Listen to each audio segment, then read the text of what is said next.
Absolutely. I say you stay with the backup quarterback who's winning games. If they lose a couple games, but he still plays well, you stay with him.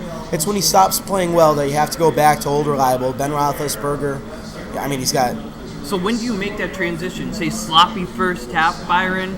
That's it. We're going with Ben from now on. I think you got to at least give him a full game. I'm not sure. It's a difficult situation. You got a guy that's a proven quarterback. He's a multi-time All-Pro. Been to a couple Super Bowls. Has himself a ring. It's tough to bench a guy, and he's still in his prime. It's tough to bench a guy like that. I think in that last Super Bowl, though, Leftwich got a lot of snaps. He did. And you know what? They had the game anyway, but who cares? All right, this is our WTF moment of the show. I don't want to swear that much on here. First one is Matt Ryan.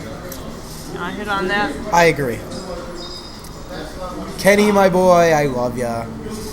But team on top has pretty much been team on bottom since you've been in this league. And drafting a guy like Matt Ryan in the third round before a guy like Phillip Rivers is off the board is quite questionable. I don't think much of Matt Ryan as a fantasy starter. There were plenty of other good guys on the board. You could have gotten him probably 5th or 6th round. That's my WTF moment of the draft. Why? The other WTF moment, Steve Smith.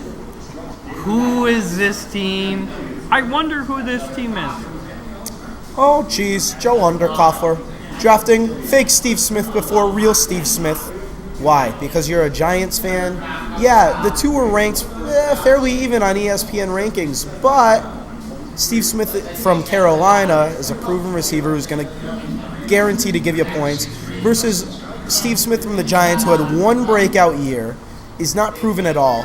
And he's just, New York, they're just so cluttered with receivers over there. I don't even know who the starters are going to be. Is Steve Smith even going to be one of the starters come midseason? I don't know.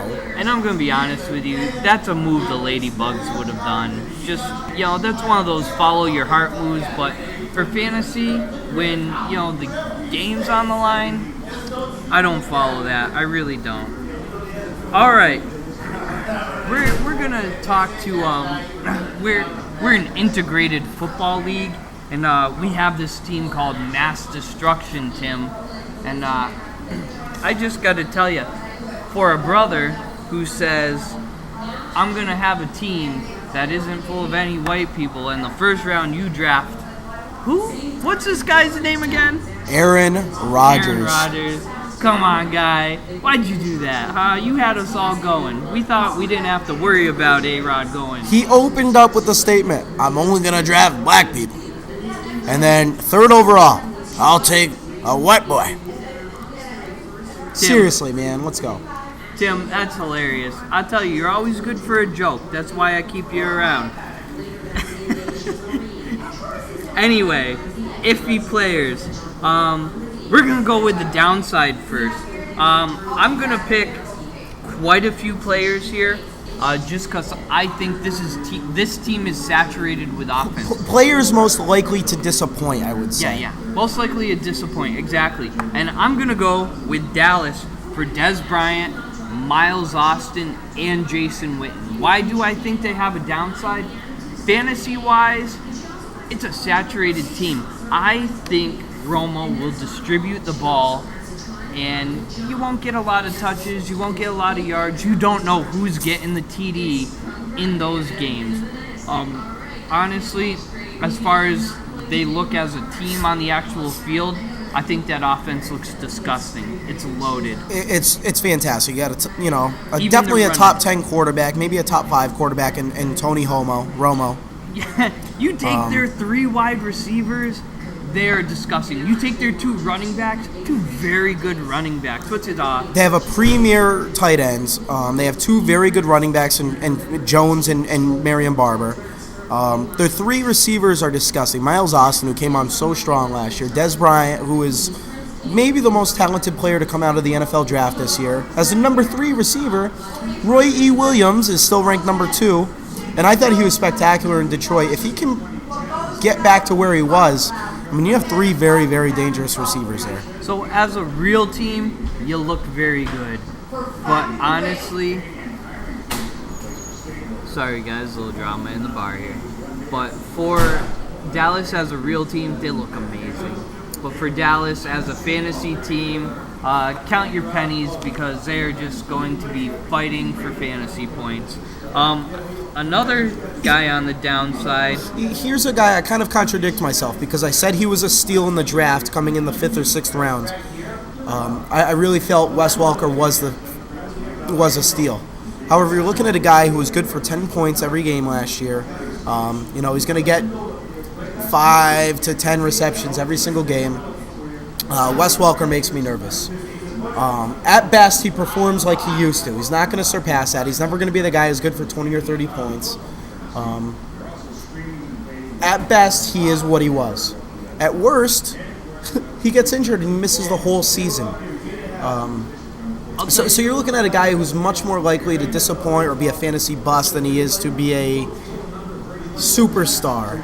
And you know what? I think that tight end the Patriots drafted has some good hands. He might steal some grabs from Welker. Gronkowski, I believe his name was. Yeah, he looks good. Suttonkowski. He's a playmaker, and you know how Tom Brady likes to spread the ball around. He's very good at it. He's amazing at it. Okay, you know what? I will go out on a limb. I'll say he's the best at spreading the ball. I love how Peyton Manning I would probably plays, agree with you. But you get 8-9 guys each season who get touchdowns on that team. And also with Welker, I'm going to be honest, I think Julian Edelman did a nice job filling in last year. Was he Welker? No. But was he making some plays? Definitely. I agree. All right, another player with not so great, an upside on him. It looks down for him. I'll go with Larry Fitzgerald, simply because you don't have Anquan Bolden anymore. Who do you have? Steve Breston. And I think without coverage, Steve Breston isn't going to be a big playmaker. I think Fitzgerald's just going to draw the double team, if not more. Breston gets one guy covering him. And you don't have that Anquan Bolden on the other side to take a lot of the coverage away from him. Yeah, Anquan Bolden, he was the number 2 receiver, but he was a threat. And Breston, I think you're solid, but I don't think you're a threat. I agree. Plus, you have a new unproven quarterback throwing to him, and Derek Anderson. They got to have some chemistry. We got to make sure on that. What about? You could chime in about your quarterback. My quarterback. Oh, how he makes me nervous. It was kind of a steal. He did get him in the 9th round. Had a great season last year. Almost went to the Super Bowl. You're talking top 5 quarterback fantasy-wise last year that I got in the 9th round. So I argue it's a steal. However, Brett Favre comes back. You really don't know what you're going to get out of him from year to year. Is he going to come back and be a superstar like he was last year, or is he going to come back and play like he did with the Jets 2 years ago and give me nothing and really not be worth a fantasy start? I don't know. I took a chance. He is my number 1 quarterback on the team, and I'm going to keep my fingers crossed. But Brett Favre, not a whole lot of upside for you. I'll be honest with you, though. His red zone guy, I think, is Visanthe Shenko. If you have Shank, I think you're in for some TDs. Agreed. Just saying. A lot of upside. You liked this young man here. Very, very high on Malcolm Floyd. I'm from Jersey originally. Congratulations. That was my sleeper steal of the pick, my sleeper of the draft. I thought I was going to get him a little later than you took him. Malcolm Floyd is taking over for Vincent Jackson as the number 1 receiver on San Diego. You have Phillip Rivers throwing you. You got a high-powered offense. I think that's a steal. And I know you got him late, like 11th, 12th round. I think he has a chance to come in and be a huge producer fantasy-wise and for the Chargers. So I think that was a lot of upside on Malcolm Floyd. Real quick, I want to ask you, a lot of reconstruction this year. Always a team in the hunt, but never quite there, San Diego. How do you think they'll do this year? I mean, let's say they have the most youth on their team, but probably overall the most deep youth on their team, most solid. That's an argument you can make. How do I feel about the Chargers? You still got an elite quarterback.